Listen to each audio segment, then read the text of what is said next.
Lapkričio 23 dieną Šiaulių miesto savivaldybės viešosios bibliotekos Spindulio filiale vyko pažintinio edukacinio renginių ciklo Augu su knyga trečiasis susitikimas. Edukacinės pamokėlės tema – knygos skirtukas tavo knygeliai. Ankstesnių susitikimų metu vaikučiai sužinojo apie knygą ir biblioteką, bei patys pasidarė savo pirmąją knygelę. Renginio pradžioje bibliotekininkė Ligita Laurinskytė supažindino ikimokyklinukus su viena iš rimčiausių ir storiausių bibliotekos knygų – Enciklopedija apie Lietuvą. Yra įvairūs. Va čia gal kas moka skaityti? Kas čia parašyta? Biblioteka.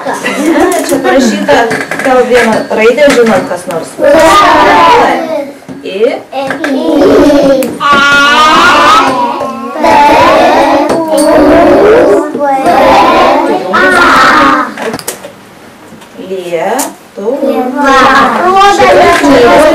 Skirtukas yra toks. Jisai yra toks rudas. Skaitėm, ir norim užsižinėti, kurioje vietoje skaitėm. Tai čia yra tokios juostelės. Čia kokia? Geltona. Žalia. Susipažinę su suaugusiųjų knygelių skirtukais, vaikučiai pamatė ir vaikiškų knygelių skirtukus, kurie buvo sukurti projekto Skaitau, kuriu piešiu metu. Bibliotekininkė Ligita Laurinskytė prieš pačių vaikučių knygelių skirtukų piešimą priminė jiems, kad mažieji tikrai yra skaitę ir girdėję tokias vaikiškas pasakaitės kaip Miegančioji gražuolė, Trys paršiukai, Jonukas ir Gritutė, Raudonkepuraitė ir kitas. Ir pasiūlė jiems nupiešti savo įsivaizduojamą pasakos herojų.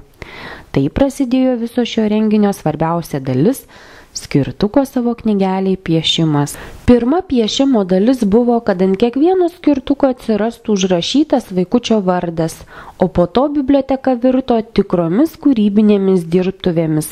Mat ne vieno darželinuko skirtukas, o kartu ir rankytės nusidažė įvairiomis spalvomis. Nuspalvinti vaikučių skirtukai atrado savo vietas ankstesnio edukacinio susitikimo metu nupieštose knygelėse. Bibliotekos darbuotojos vaikučiams paaiškino, kad tokį įdomų skirtuką galima padovanoti ir draugiai ar draugui, mamytei ar tėveliui. Ketvirtasis ir paskutinis edukacinis užsiėmimas įvyks gruodžio 6 dieną, kurio metu mažieji ikimokyklinukai susipažins su Ekslibriu, knygos ženklu.